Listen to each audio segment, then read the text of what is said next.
Assalamualaikum warahmatullahi wabarakatuh. Alhamdulillah rabbil alamin wassalatu wassalamu ala asyrafil anbiya'i wal mursalin sayyidina Muhammad wa ala alihi wa sahbihi ajma'in. Rabbi shrah li sadri wa yassir li amri wa hlul 'uqdatam min lisani yafqahu qawli. Amma ba'du, kita sambung balik kitab kita ni, Sahih Al-Bukhari, terjemahan dan ulasan oleh Maulana Asri lah. Jadi kita masih dalam Kitabul Iman. Dalam kitab bab besar kitab iman tu, dalam bab yang ke-28 dah. Bab yang ke-28 dah. Babun tatawu'u qiyami ramadana minal iman. Babun tatawu'u qiyami ramadana minal iman. Bab yang ke-28, mengerjakan ibadah sunat pada malam Ramadan adalah sebahagian daripada iman. Mengerjakan ibadah sunat pada malam Ramadan adalah sebahagian daripada iman. Jadi tajuk bab ni, syarah dia nota kaki tajuk bab ni. Nota kaki 392 dah. Tujuan diadakan tajuk bab ini dan kesinambungannya dengan bab-bab sebelum dan selepasnya. Apa kaitan dengan bab sebelum dan apa kaitan dengan bab selepasnya ni? Menerusi tajuk bab ini, Imam Bukhari mengisyaratkan pada 3 perkara berikut. Pertama, ibadah khusus di malam-malam bulan Ramadan seperti sembahyang tarawih itu sunat hukumnya, bukan wajib, sunat dah. Ia bukanlah suatu yang wajib ataupun fardu. Kedua dah, bab tajuk ni. Kedua, sebagaimana ibadah-ibadah fardu merupakan sebahagian daripada iman, ibadah-ibadah sunat juga merupakan sebahagian daripada iman. Jadi iman ni bukan hak wajib je, hak sunat pun tetap sebahagian daripada iman.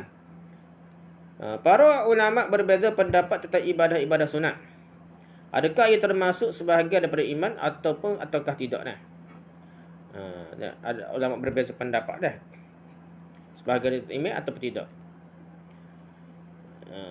Ahlu sunnah wal jamaah berpendapat kedua-dua bentuk ibadah, sama ada fardu ataupun sunat, termasuk sebahagian iman, sebahagian daripada iman. Sekumpulan ulama Mu'tazilah. Jadi khilaf ni khilaf bukan khilaf ahlu sunnah, khilaf dengan golongan sesat lain lah. Sekumpulan ulama Mu'tazilah berpendapat hanya ibadah fardu termasuk sebahagian daripada iman. Adapun ibadah-ibadah sunat maka ia tidak termasuk daripada iman. Tu Mu'tazilah. Habis itulah. Poin ketiga ni, dan tajuk bab ini kita faham dengan memasukkan perkataan tatawu'un dah. Di dalam tajuk bab ini, Imam Bukhari mengisyaratkan pada khilaf itu dah, ada khilaf. Nak cerita ni benda ni khilaf lagi dah. Dengannya juga beliau menyokong pandangan ahli sunnah jemaah bahawa benda ibadah sunat ni termasuk daripada sebahagian daripada iman ni. Habis itu dah, kita baca hadis. Hadis ke-37 dah. Haddatsana Ismailu qala haddatsani Malikun an Ibn Shihab an Humaid bin Abdurrahman an Abi Hurairah anna Rasulullah sallallahu alaihi wasallam qala man qama ramadana imanan wa ihtisaban ghufira lahu ma taqaddama min dhanbihi. Hadis ke-37.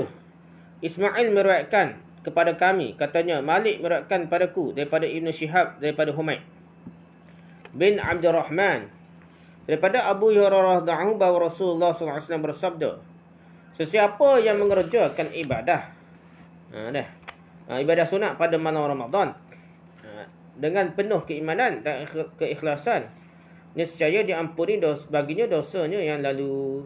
Setakat tu hadis ke 37 dah. 37. Jadi di sini ada perawinya bernama Ismail meriwayatkan kepada kami, katanya Malik meriwayatkan kepadaku daripada Ibn Shihab daripada Humaid bin Abdurrahman daripada Abu Hurairah. Jadi Humaid tu kita tahu lagi lah, sini biodata lah.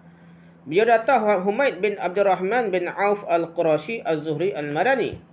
Beliau ialah Humaid bin Abdurrahman bin Auf al-Qurashi al-Zuhri al-Madani. Kunyahnya Abu Ibrahim atau Abu Abdurrahman atau Abu Uthman. Ayah Humaid ialah Abdurrahman bin Auf. Ayah Humaid ni Abdurrahman bin Auf, sahabat Nabi SAW yang sangat terkenal itu. Antara 10 orang dijamin syurga dah. Jadi ayah pada Humaid bin Abdurrahman ni. Ibu beliau bernama Kulthum binti Uqbah bin Abi Mu'aid. Kulthum adalah saudara si ibu Sayyidina Uthman bin Affan. Ada adik-beradik si ibu dengan Uthman bin Affan, dan merupakan salah seorang sahabiah yang mula-mula berhijrah dari Mekah ke Madinah. Mula lagi dah. Ibu Kulthum mak dia dah. Imam Bukhari mengemukakan hadis Humaid pada beberapa tempat dalam sahihnya. Ada diriwayatkan oleh Az-Zuhri, ada yang diriwayatkan oleh Sa'ad bin Ibrahim, dan ada yang diriwayatkan oleh Ibnu Abi Mulaikah. Ni anak murid kepada Humaid lah dah. Humaid meriwayatkan hadis daripada sahabat-sahabat yang besar lah. Dia ni sahabat kecil lagi kan. Dia meriwayatkan hadis daripada sahabat-sahabat besar seperti kedua ibu bapanya sendiri, Abdurrahman bin Auf dan mak dia lah, Ummu Kulthum ni. Atau daripada Abu Hurairah pun dia sebut, daripada Abdullah bin Umar, Abdullah bin Amr, Ibnu Abbas, Abu Sa'id Al-Khudri dan lain-lain lagi lah. Tu untuk guru dia sahabat besar lah. Tadi kalangan perawi tabi'in pula ramailah meriwayatkan hadis daripadanya, antaranya ialah Az-Zuhri, Sa'ad bin Ibrahim, Sufyan bin Sulaim, Ismail bin Muhammad bin Sa'ad bin Abi Waqqas, Abdurrahman bin Hurmus An-Arash dan lain-lain. Ni anak murid dia lah. Zuhri ke apa ni? Ahmad bin Abdullah Al-Ijli, Abu Zur'ah Ibnu Khirash mengatakan Humaid siqah. Humaid antara perawi yang banyak meriwayatkan hadis. Beliau meninggal dunia di Madinah pada tahun 95 Hijrah ketika berumur 73 tahun. Umur 73 tahun lah. Ada juga yang berkata beliau meninggal dunia pada tahun 105 Hijrah, tetapi itu silap. Betulnya 95 Hijrah ni. Rujuk Umdatul Qari jilid 1 muka surat 232. Tahzibul Kamal jilid 7 muka surat 378 hingga 380. Khulasa Al-Khazraji muka surat 94. Kashful Bari jilid 2 muka surat 316. Habis situ nak. Okay, lepas tu dia kata Humaid bin Abdurrahman bin Auf ni daripada Abi Hurairah bahawa Rasulullah SAW bersabda, sesiapa yang mengerjakan ibadah sunat pada malam Ramadan dengan penuh keimanan dan ikhlasan, nescaya diampuni baginya dosa yang telah lalu. Ni sunat pada malam Ramadan dah. Maksud qiyam Ramadan dalam hadis-hadis dalam bahasa Arab ni, man qama Ramadan imanan wa ihtisaban. Qama dah. Qama Ramadan ni tak sebut solat ke apa, sebut qama dah. Apakah maksud qiyam Ramadan dalam hadis-hadis? Maksud mengerjakan ibadah sunat pada malam-malam di bulan Ramadan. Qiyam Ramadan sebenarnya sunat, ibadah sunat. Bukannya hak fardu dah. Ialah sembahyang khusus dengannya, itu sembahyang tarawih. Sembahyang tarawih qiyam Ramadan ni maksud sembahyang tarawih. Setengah ulama pula berpendapat ia tidak khusus dengan sembahyang tarawih sahaja. Ia bahkan umum untuk segala bentuk ibadah, termasuklah tarawih, termasuklah tahajud, tawaf, membaca Quran dan lain. Semuanya mendatangkan kelebihan yang sama. Inilah pendapat yang sahih. Pendapat kuat yang ni dah. Namun bukan sembahyang tarawih saja, sembahyang ibadat lain tu asalkan ibadah pada malam tersebut. Baca Quran pun termasuk qiyam Ramadan lah. Sembahyang sunat yang dikerjakan selepas solat Isyak di bulan Ramadan ada dua. Pertama yang dikerjakan selepas solat Isyak, biasanya sebelum tidur, ia adalah sembahyang tarawih. Ia juga dipanggil qiyam Ramadan juga walaupun tak tidur lagi dah. Sembahyang ini hanya terdapat di bulan Ramadan saja. Hal lain tidak. Kalau bulan lain kena tidur dulu baru bangunlah.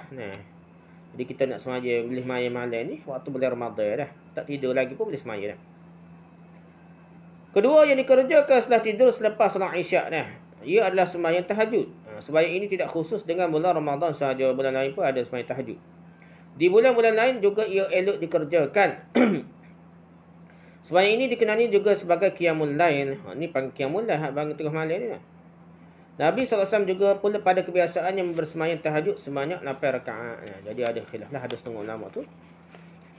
Qama Ramadan iman wa ihtisaban tidak termasuk sembahyang tahajud lah. Sembahyang malam tu, sembahyang lepas Isyak sebelum tidur dah. Tu ada perbahasan dah. Tu bicara hadis sebut sampai 11 rakaat gapo tu sembahyang tahajud. Dia kata dah. Hadis sebut tu dah. Ada ulama fahamnya sembahyang malam ni siapa boleh buat, siapa ada 10 30 rakaat pun tidak ada batasannya. Walaupun ada disebut di Ramadan dan lain-lain tu dalam hadis Aisyah tu. Tu disebut sembahyang tahajud. Tu pendapat lah. Ada setengah secara umumnya hadis tu tak jelas lah, tapi ada yang faham gitu. Ada juga kata serupa je sembahyang malam ni tak kira pasal Nabi sembahyang malam lama. Sembahyang sebelum tidur kau, lepas tidur kan dia sembahyang Nabi sembahyang kat lama. Tahajud kau sembahyang qiyam Ramadan kau ada sembahyang tarawih kau lama belakang Nabi sembahyang ni. Jadi sebenarnya sembahyang tarawih Nabi tu sembahyang tahajud tu sekali serupa tahajud tu. Okey, lama sangat ni. Tak apalah. Tu perbahasalah khilaf ni. Okey, sesiapa yang mengerjakan ibadah sunat pada malam Ramadan dengan penuh keimanan dan keikhlasan, nescaya diampuni baginya dosanya yang telah lalu dah. Jadi intisari hadis ni dah. Yang dimasukkan dengan pertama, yang dimasukkan dengan qiyam Ramadan di dalam hadis ke-37 ini ialah solat tarawih secara khususnya atau ibadah-ibadah sunat yang lain pada setiap malam di bulan Ramadan. Tu masuk qiyam Ramadan. Yang kedua, antara kelebihan dan keistimewaan yang akan diperolehi orang yang melakukan ibadah-ibadah sunat pada waktu malam di sepanjang bulan Ramadan ialah dosa-dosanya yang telah lepas akan diampunkan. Yang ketiga, kelebihan dan keistimewaan tersebut baru akan diperolehi apabila dipenuhi dua syarat. Itu melakukannya dengan penuh keimanan kepada Allah. Nak boleh apa sembahyang tarawih ke sembahyang malam Ramadan ni. Ibadah malam Ramadan ni kena ada dua syarat dulu, bukan pakai ampun lalu. Pertamanya, penuh keimanan pada Allah. Itu pertama. Dan yang keduanya dengan penuh keikhlasan. Dua syarat ni barulah boleh diampunkan dosa telah lalu. Yang keempat, hadis ini secara zahirnya menunjukkan dosa-dosa yang lalu diampunkan semuanya. Baik dosa-dosa kecil maupun dosa-dosa besar. Ikut zahir hadis ni lah. Ya, semuanya boleh berlaku dengan kehendak dan limpah kurniaan daripada Allah SWT dah. Boleh berlaku dah. Walaupun ada ulama wakil dah, dosa kecil boleh diampunkan dengan ibadah sunat kau apa dah tak? Ibadah tertentu. Tapi kalau ibadah dosa besar, dia kena taubat. Tu kaedah khasahnya dah. Tapi limpah kurniaan rahmat Allah tu lebih luas. Tu kaedah dia dah. Dan orang yang buat ibadah semaya tak mudah ni, tentulah dia ada taubat dah. Sekurang-kurang ada keinsafan dah, taubat dah tu dah. Lihat Umdatul Qari jilid 1 muka 233 hingga 238. Irsyad As-Sari jilid 1 muka 178, Al-Kawakib Ad-Daruri jilid 1 muka 158, At-Tadih jilid 3 muka 76 hingga 78, At-Tufatul Qari jilid 1 muka 277 ni. Okey, habislah bab yang ke-28, kita pergi pada bab yang ke-29. Babun shamu Ramadana ihtisaban minal iman. Bab ke-29. Berpuasa bulan Ramadan dengan penuh keikhlasan adalah sebahagian daripada iman.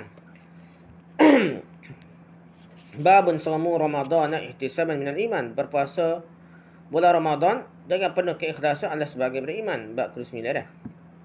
Okey, tujuan diadakan tajuk bab ini dan kesinambungannya dengan bab-bab sebelumnya.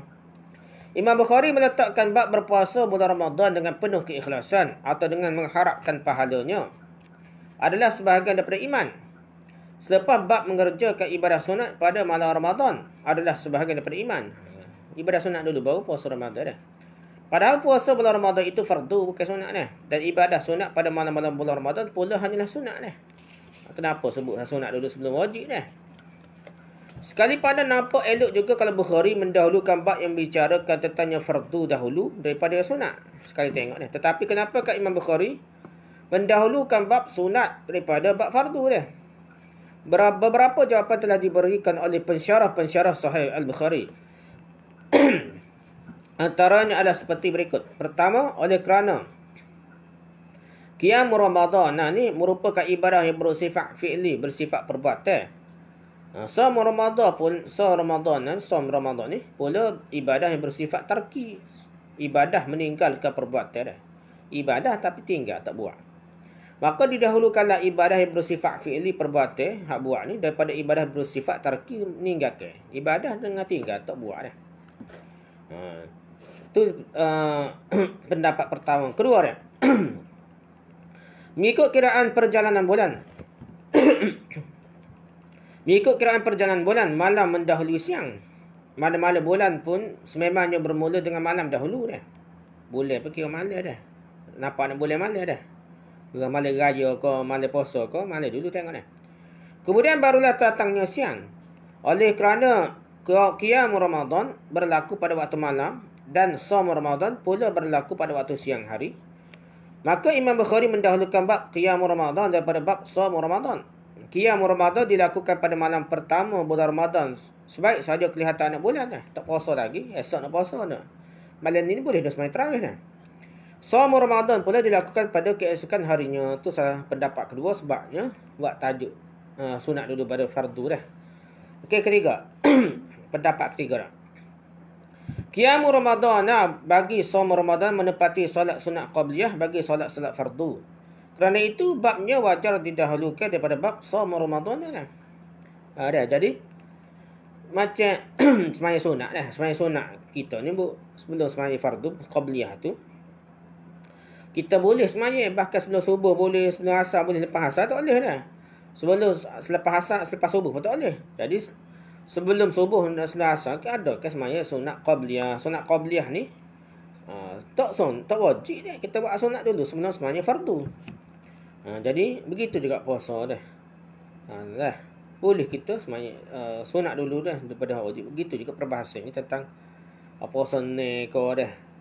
Ataupun sembahyang ni orang setengah nak tabat masa puasa nak sembahyang tarawih tu lah lorat nak sembahyang qada. Qada hak dia tinggal dulu dah. Lepas boleh puasa ataupun waktu lain tu masa sembahyang tarawih tu lah pakat berebut nak sembahyang qada kononnya dah. Mungkin ada sebenarnya tidak salah nak sembahyang sunat pun tak apa dah. Dah. Nak sembahyang fardu lalu pun tak apa dah. Dah. Gitulah dah. Tak ada kan tak kira gak apa boleh lain tak buat dah. Kalau kita tak boleh berlaku lah dah. Sembahyang sunat dah. Jadi kita kira simple lah. Jangan nak kerah sangat. Okay, pendapat lah. Okey, pendapat keempat ni tentang tajuk bab ni. Qiyam Ramadan merupakan ibadah pendahuluan bagi saum Ramadan. Termasuk dalam Qiyam Ramadan itu segala macam ibadat yang dilakukan pada malam-malam bulan Ramadan. Seperti tarawih, tahajud, zikir, doa dan lain semua sekali lah. Qiyam Ramadan. Jadi dia dulu sebelum puasa dah. Apabila seorang melakukan segala bentuk ibadah yang termasuk di bawah Qiyam Ramadan, ia akhirnya akan bertemu waktu sahur dan akan bersahur untuk berpuasa pada keesokan harinya. Di situ jelaslah kelihatan Qiyam Ramadan sebagai pendahuluan ataupun muqaddimah bagi saum Ramadan. Maka tepat sekali lah tindakan Imam Bukhari menetapkan bab Qiyam Ramadan sebelum bab saum Ramadan. Kedua hadis di bawah bab ke-8 dan ke-9 mengandungi perkataan ihtisaban. Tetapi Imam Bukhari hanya memasukkan perkataan itu dalam tajuk bab ke-29 sahaja. Ada. Kalau kira ihtisaban sahaja, dua-dua ada dalam hadis ni. Tapi dalam bab ke-8 ni, bab tatawu'un qiyam Ramadan minal iman, tak sebut pun ihtisaban. Dah, sebab apa dah? Beliau tidak masukkan perkataan itu dalam tajuk ke bab ke-8. Apakah sebab dan rahsianya dah? Dalam hadis ada dah. Pegang dah. Rahsianya ialah tajuk bab ke-8 iaitu babun tatawu'u qiyam Ramadan minal iman. Sememangnya mengandungi amalan-amalan yang mengingatkan pelakunya kepada pahala yang dijanjikan dan memerlukan keikhlasan. Kerana ia merupakan amalan-amalan yang dapat dilihat oleh orang dah. Semaya-semaya nak nampak puasa tak nampak dah. Kerana itu tidak perlu lagi disebutkan perkataan ihtisaban dalam tajuk babnya. Perlu ikhlas lah. Dan pasal tak nampak tu jadi jangan tertunjuk lah kan. Jangan riak lah kan. Adapun puasa Ramadan, ia bukanlah dalam bentuk perbuatan dan amalan. Tak nampak puasa dengan tak puasa, sekali tengok tak nampak dah. Kecuali nampak letih, lembek tu lah. Kalau sekali umumnya, kalau tak nampak lembek, orang ingat ia tak puasa, padahal puasa dah. Gitulah dah. Ia bukanlah dalam bentuk perbuatan dan amalan. Ia tidak lebih daripada meninggalkan perbuatan makan, minum, jima' dan lain sebenarnya. Meninggalkan perbuatan dah. Maka ia memerlukan pada sesuatu yang mengingatkan pelakunya bahawa tidak melakukan apa-apa yang disebut itu juga termasuk dalam ibadah yang mendatangkan pahala yang besar dan ada kelebihannya. Oleh itu dia hendaklah mengharapkan pahala dan kelebihannya daripada Allah. Amalan puasa yang tidak kelihatan kepada orang ramai juga menuntutkan keikhlasan yang lebih. Jadi puasa-puasa ni kadang-kadang tak khabar dah. Aku tak perasa puasa dah. Sebabnya sekadar meninggalkan makan minum gapo lah jimat dah. Jadi tak perasa puasa. Jadi kena ihtisab, kena khabar lah. Kena mengharapkan pahala. Dia ni tengah ibadah walaupun tak nampak perbuatan, sekadar meninggalkan dah. Okay, seterusnya kita masuk itu tajuk bab. Kenapa Imam Bukhari bubuh bab ke-29 dibicarakan oleh syurah ataupun pensyarah-pensyarah hadis. Kita pergi kepada hadis yang ke-38 dalam bab yang ke-29 ini. Haddatsana Muhammad bin Salam qala akhbarana Muhammad bin Fudail qala hadatsana Yahya bin Sa'id an Abi Salamah an Abi Hurairah qala qala Rasulullah sallallahu alaihi wasallam man shama Ramadana imanan wa ihtisaban ghufira lahu ma taqaddama min dhanbi. Muhammad bin Salam yani Al-Baikandi meriwayatkan kepada kami katanya Muhammad bin Fudail, meriwayatkan kepada kami katanya Yahya bin Sa'id Al-Ansari, meriwayatkan kepada kami daripada Abu Salamah bin Abdurrahman bin Auf daripada Abi Hurairah katanya Rasulullah SAW bersabda, sesiapa yang berpuasa bulan Ramadan dengan penuh keimanan dan keikhlasan, nescaya diampuni baginya dosa-dosanya yang telah lalu.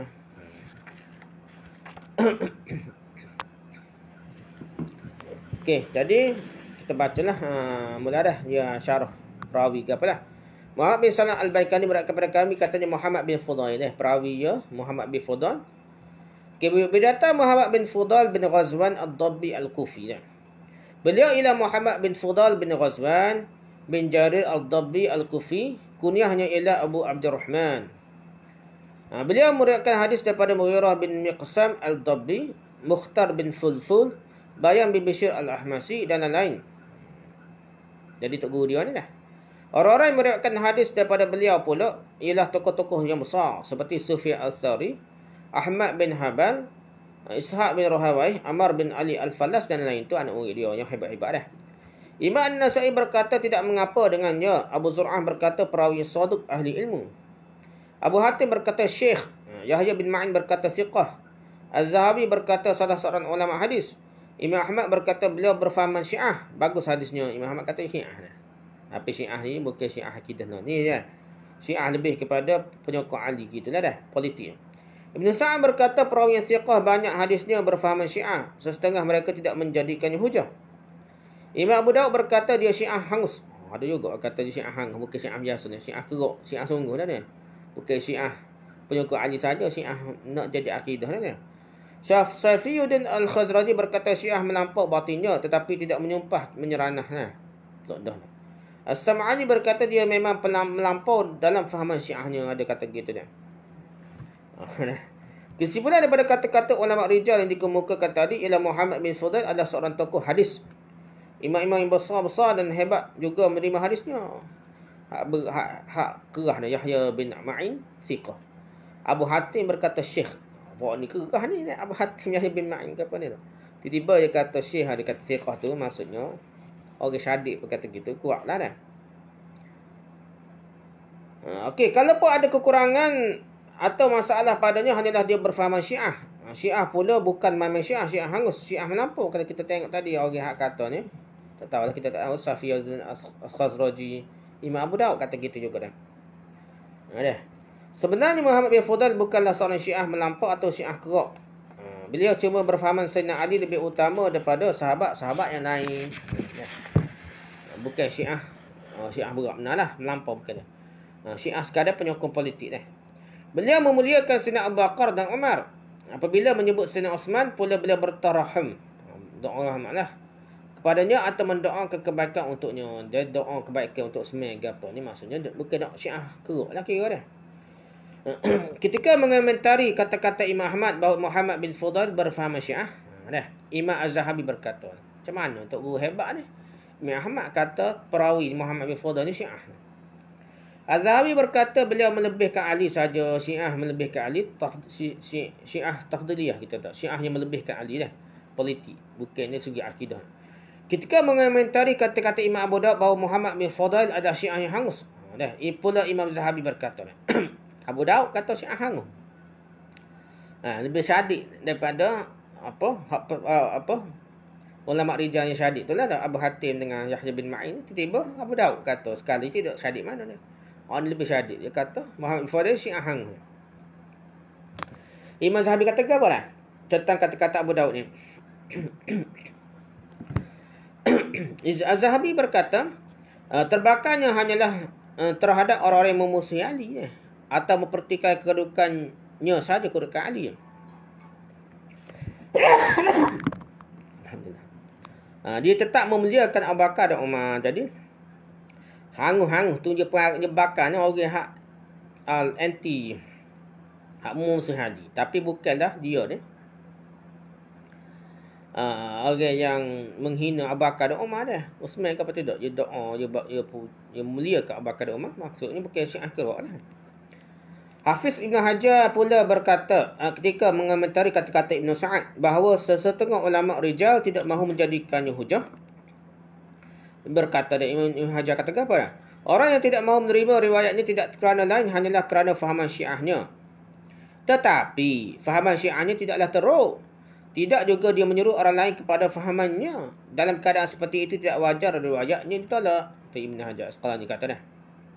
Abu Hashim menukilkan bahawa Muhammad bin Fudal pernah berkata, semoga Allah merahmati Uthman dan semoga Allah tidak mengasihani orang yang tidak mendoakan kerahmatan untuk Uthman. Dia bela Uthman dah. Kalau Syiah sungguh dia lawak Uthman dah.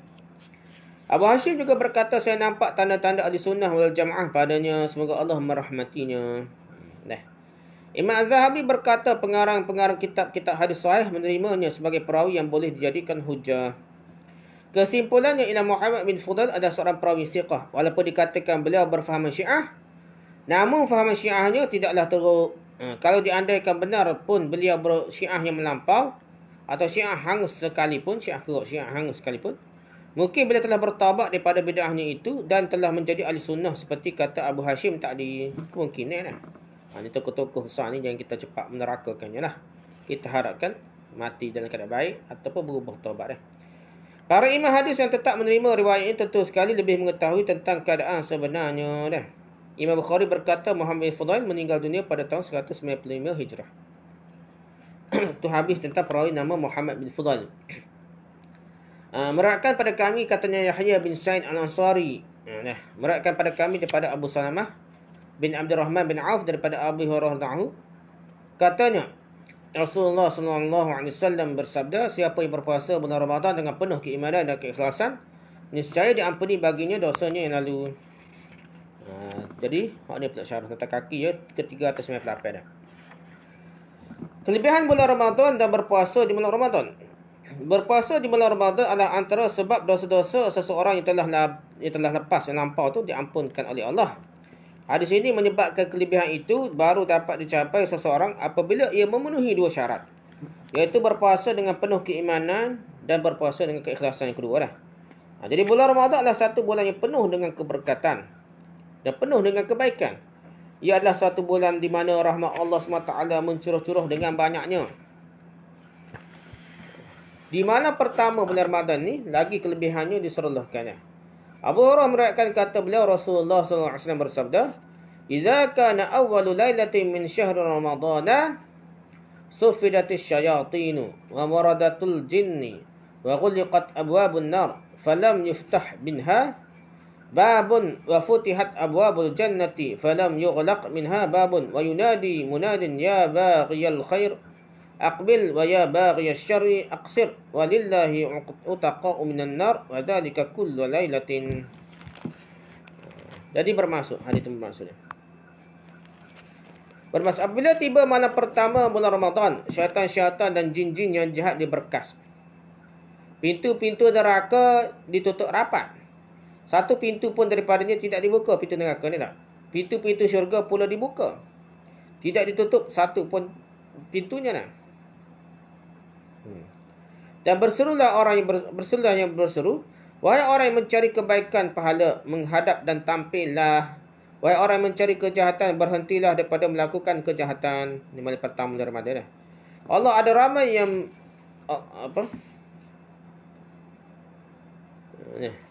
walillahi, dia bagi Allah tu, ada ramai orang yang dimerdekakan daripada neraka.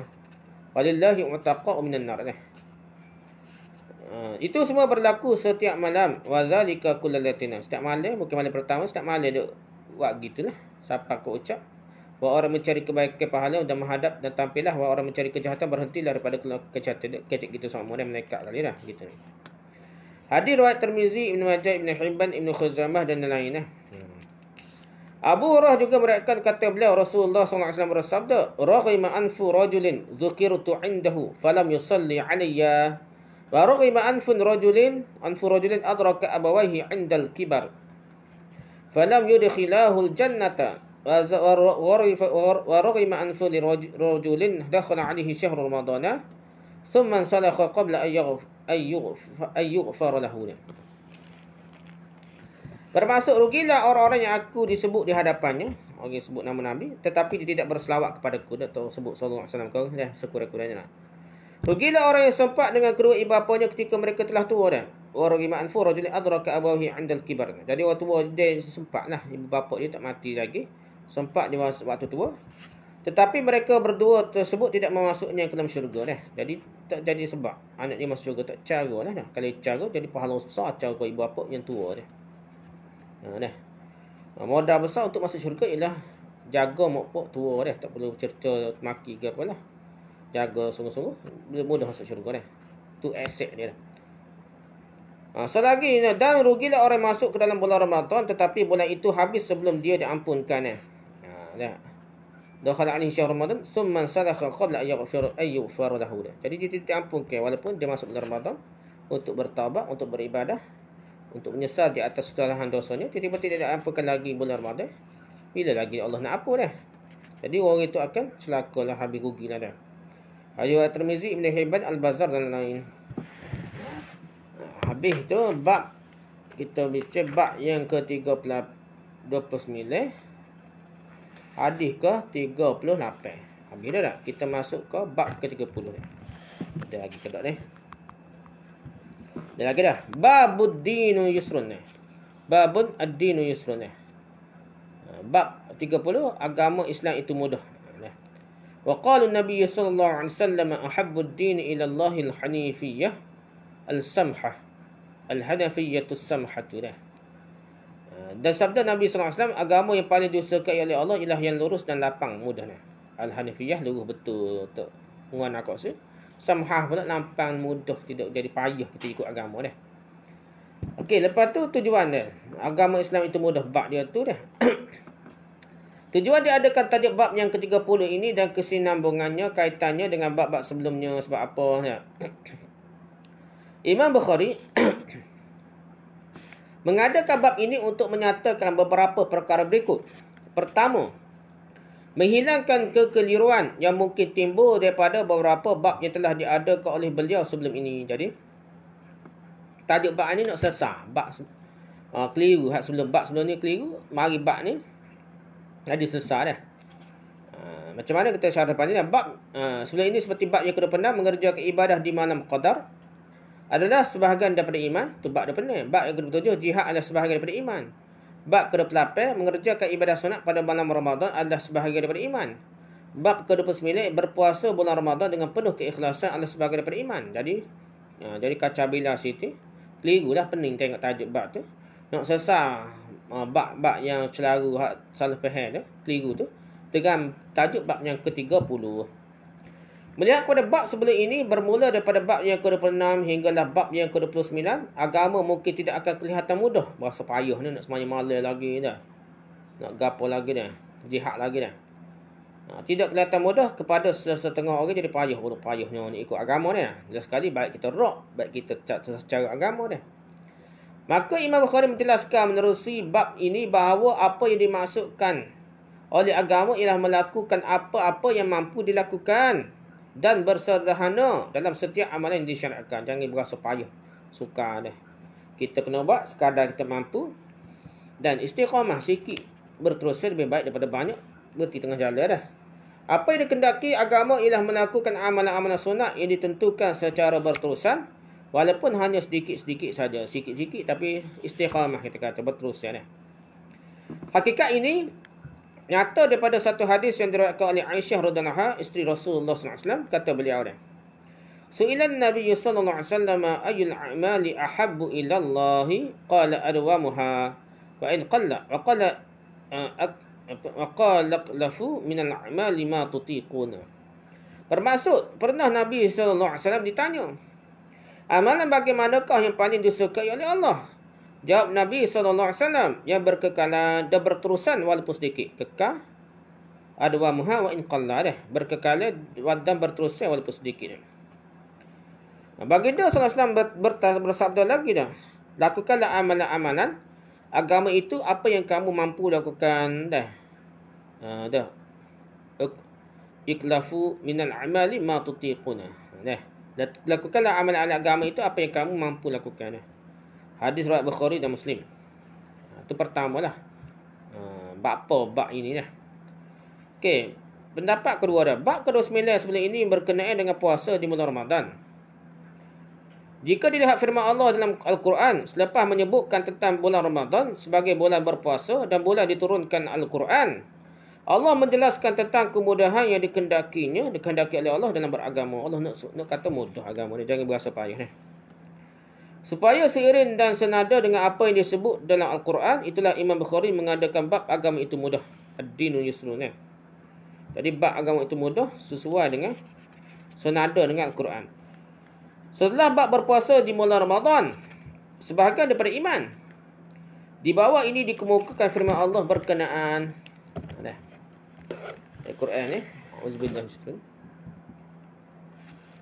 Syahr Ramadan alladhi unzila fihi al-Quran hudan lin-nas wa bayyinatin minal huda wal furqan. Faman shahida minkum ash-shahra falyasum. ومن كان مريضا أو على سفر فعدة من أيام أخر يريد الله بكم اليسر ولا يريد بكم العسر ولتكملوا العدة ولتكبروا الله على ما هداكم ولعلكم تشكرون. Al-Quran ni lah ada kait dengan tajuk bab Imam Bukhari ni. Bermaksud ayat tadi, berapa hari yang ditentukan itu ialah Ramadan. Syahr Ramadan alladhi unzila fihi al-Quran. Bulan yang di dalamnya diturunkan permulaan Al-Quran sebagai petunjuk bagi manusia dan penjelasan-penjelasan mengenai petunjuk itu dan pembeda antara yang hak dan yang batil. Wal furqan. Kerana itu, sesiapa di antara kamu hadir di negeri tempat tinggalnya di bulan Ramadan, maka hendaklah ia berpuasa pada bulan itu. Kalau dia duduk tidak musafir kan, kena puasa lah.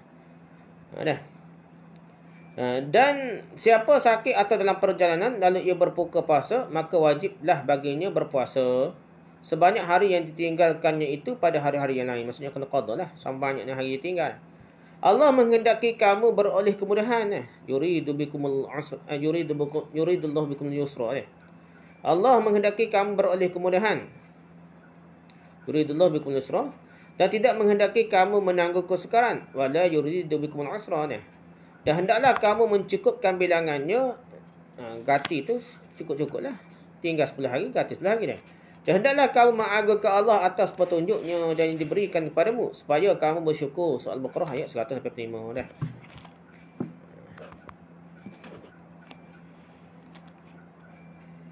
Okey, itu pendapat kedua dah. Masuk kedua ni.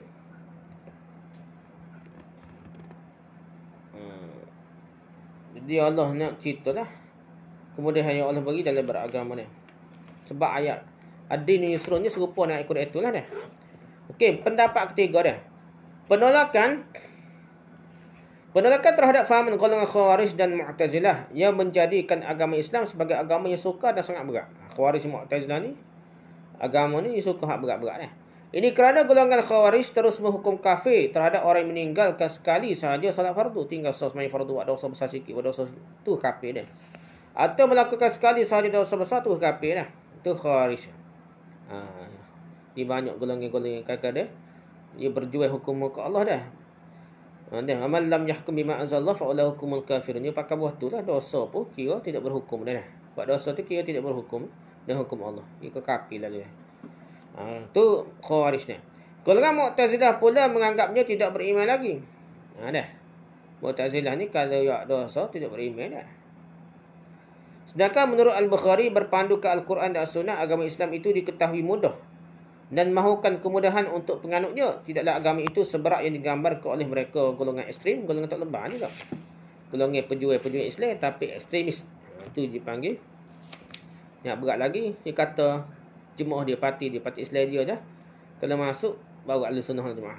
Tak masuk, tak jadi ahli sunnah wal jemaah. Tu jadi, jadi sesat belaka dah. Tu melampau belaka dah. Okay, yang keempat dah. Mana tu?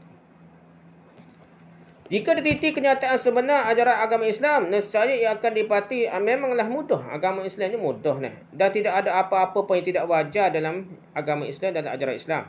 Lihat betapa banyak nikmat yang dikurniakan oleh Allah SWT kepada manusia, tidak terhingga banyaknya. Allah Ta'ala berfirman, wa in ta'uddu ni'matallahi la tuhsuha, innallaha laghafurur rahim. Bermaksud, dan jika kamu menghitung nikmat-nikmat Allah dilimpahkannya kepadamu, tiadalah kamu akan dapat menghitungnya satu persatu, banyak sangat dah. Sesungguhnya Allah Maha Pengampun lagi Maha Mengasihani. Surah An-Nahl ayat 14. Dalam keadaan itu, jika sedikit sahaja kewajipan dibebankan ke atas mereka, itu pun sesungguhnya sebagai mendidik mereka supaya tahu bagaimana cara mensyukuri nikmatnya, maka akan kelihatan tidak ada apa-apa pun sebenarnya menyusahkan. Semenjak manusia dalam perut ibunya lagi, telah pun ia dihujani dengan pelbagai nikmat Allah, sehinggalah ia menghembuskan nafas terakhirnya pun penuh dengan nikmat Allah. Tetapi lihat, bilakah Allah baru membebankan manusia dengan bebanan agama? Bebas tahun mana dah ni? Setelah ia balik atau berumur lebih kurang 15 tahun, barulah dia jadi wajib ni. Selepas itu pun hanya sembahyang 5 waktu sahaja dalam sehari semalam yang diwajibkan ke atasnya. Di sepanjang tahun hanya di bulan Ramadan sahaja, pada waktu siangnya sahaja diwajibkan berpuasa. Di sepanjang hidup seorang Muslim pula hanya sekali sahaja wajib menunaikan haji ke Mekah. Itu pun jika ia berkemampuan. Zakat pula tidak diwajibkan kecuali ke atas orang yang kaya saja. Kalau begitu, di mana susahnya agama Islam? Bukankah ia sangat-sangat mudah? Memang mudah dan senang sekali mengamalkan ajaran Islam itu sendiri, kecuali lawan nafsu dia lah. Kalau tak ikut nafsu jahat dia akan rasa mudah je agama ni. Yang kelima, jika dibandingkan agama Islam, pendapat kelima dah, jika dibandingkan agama Islam yang dibawa oleh Nabi Muhammad SAW dengan agama-agama yang lain atau syariat-syariat Nabi-Nabi yang terdahulu juga, agama Islam itu jauh lebih mudah dan jauh lebih ringan. Allah menggambarkan bagaimana sifat-sifat utusannya, Rasulnya yang terakhir bersama ajaran agama yang dibawanya, dan bagaimana pula pengikut-pengikutnya dalam firman-Nya ini. الذين يتبعون الرسول النبي الأمي الذي يجدونه مكتوبا عندهم في التوراة والإنجيل يأمرهم بالمعروف وينهاهم عن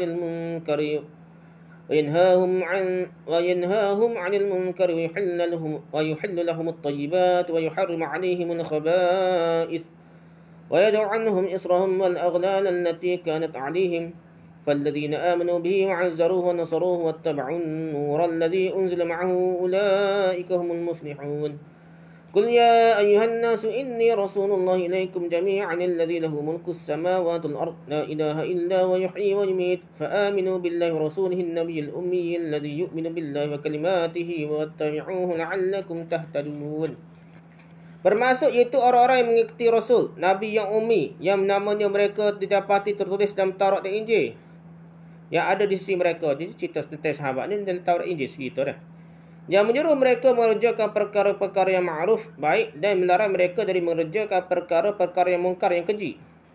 Dan menghalalkan bagi mereka segala yang baik dan mengharamkan bagi mereka segala yang buruk.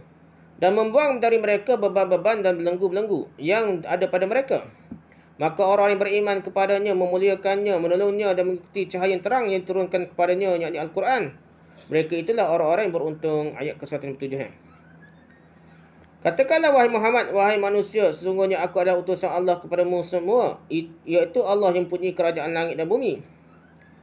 Dan tidak ada Tuhan yang berhak disembah selain Dia, yang menghidupkan dan mematikan. Maka berimanlah kamu kepada Allah dan Rasulnya, Nabi yang ummi yang beriman kepada Allah dan kepada kalimah-kalimahnya, kitab-kitabnya, dan ikutilah Dia supaya kamu mendapat petunjuk. Ayat ke-148 surah Al-A'raf, ayat 107 hingga 148. Sekat tukar dulu kot kita ni. Setakat tu kita sama lepas ini pula. Kita baru baca tajuk bab, kenapa diajarkan tajuk bab ini. Nah, wallahu alam. Lepas tu ada hadis ta'liq, kita bicara depan ni. Wallahu alam. Subhanakallahumma bihamdika, subhanakallahumma bihamdika, asyhadu an la ilaha illa anta, astaghfiruka wa atubu ilaik. Assalamualaikum warahmatullahi wabarakatuh.